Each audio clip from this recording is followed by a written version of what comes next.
Not who I'm after. I'm looking for people that smell like weed. I'm, I'm at a place, Rashawn. No, really, is New Birth is the largest land-owning Black church in America. Wow. And so my position to my deacons is, why aren't we not raising cannabis? I'll be able to bring in Black males. They're able to do it legally. I'm teaching them farming. Oh my God. I'm helping them to enhance the ecosystem. This is the kind of conversation. So if the guy, Black boy in Bankhead, said, they growing weed at the church, where do I join? Yeah. So, ladies and gentlemen, this Atlanta preacher wants to be your next weed man. Legally. He wants to exploit young Black boys and have them selling weed for him, growing and selling weed for him in the name of Jesus.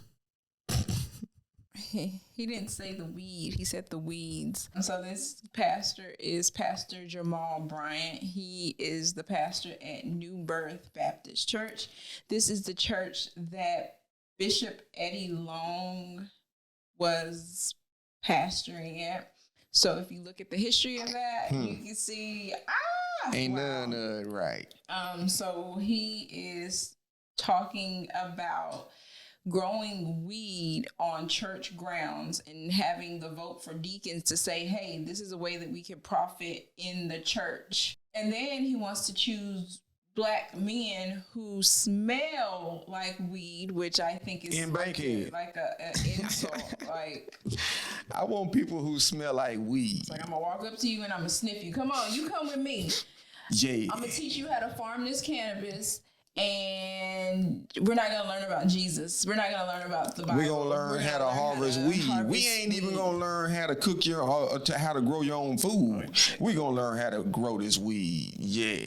Yeah, so I think the argument for that is he's so focused on profiting to grow from cannabis that I think there's opportunities to grow food. If you are sitting on that much land, if it's the largest Black owned land, why are we not profiting growing collard greens, mustard greens, turnip greens, planting some peach trees because it is Georgia, right? Absolutely.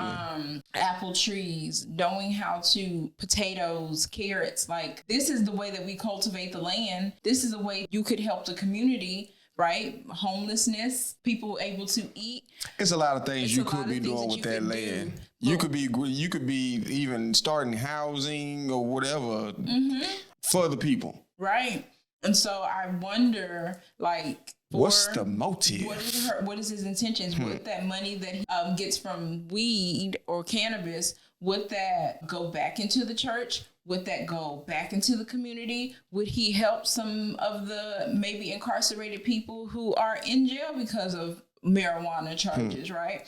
Like, from seeing the type of pastoring that he does and all of that, I don't think that it would benefit the community. I think it would benefit him and his personally and his image, the image that he wants to upkeep. He's very theatrical. He's very dramatic. He's going to give you a show. He's very manipulative too. And so you will bring in these Black men and you'll manipulate them. These young Black boys and they don't at a Bankhead that smell like weed. And so then when he gets what he needs from them, what's going to happen after? Are you going to help them find another job? And even in this, are you going to pay them? Like, what job can you go to after you learn how to grow weed? No, maybe they could outsource and go to California. Maybe they could outsource and go to Colorado. Hey, I have this ability. I did this with the church. I still don't think this is okay for the church. I'm just giving ideas options because it's like, if that is what you want to do, then how is this beneficial? How is it going to benefit your congregation and your deacons?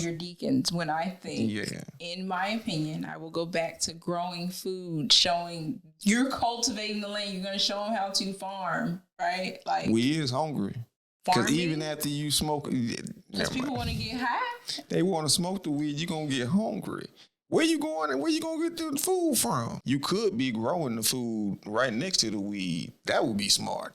And I also think this is like a disgrace to the church. In all seriousness. I think it's a big joke. I think it's a real big joke because, and here's my favorite saying, how dare you? Like, why you have the audacity to say, hey, this is what I'm going to do. In the name of the Lord, I'm going to do this. I'm going to do this. Yeah. Anybody who know the Lord know this ain't right. Like, watching it's ignorant. Like, it's ignorance. And there are probably people who say, well, it's not a good idea. It's not. It's not a good idea. It's not a good idea. And the way I feel about it, I feel like a lot of people who are invested in the cannabis business, Black people, I know, but okay, now I'm not even going to classify it. The people who are invested in it, because it is legal in a lot of places now, I wonder in those places where it is legal, are people who are on marijuana charges only, are they being considered to be let out of being incarcerated? Are they even fighting for it? Right. Is this even a conversation? Is that money going in to help? Because y'all all profiting off of something and people are locked up for that same something. So I don't understand how that even makes sense. Of course, I'm not saying, I can't tell people what to do with their money because it is their money.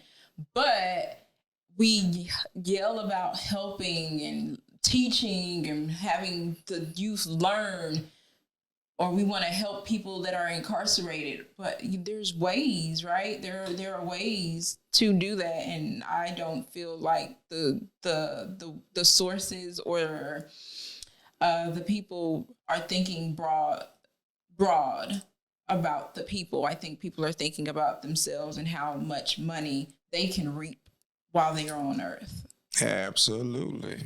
It's interesting. I still think it was an ignorant statement. I thought the whole interview was ignorant. If you want to watch it, watch it. We'll leave a link to the video in the comments so y'all can go ahead and check that out. It was disheartening. I got upset, but I'm not going to go on a tangent today. I just, Jamal Bryant. How do y'all feel about it? Do y'all think it was utter nonsense? Yeah, did you know about it? Yeah. Do you even know who Jamal Bryant is? Because I didn't know who he was until he said this foolishness. And then I started looking into him, and I didn't like what I saw. So I'm good on him. Atlanta, what are we doing with our people? Let's get right. Anyway, we'll catch y'all next time. We out of here. Bye.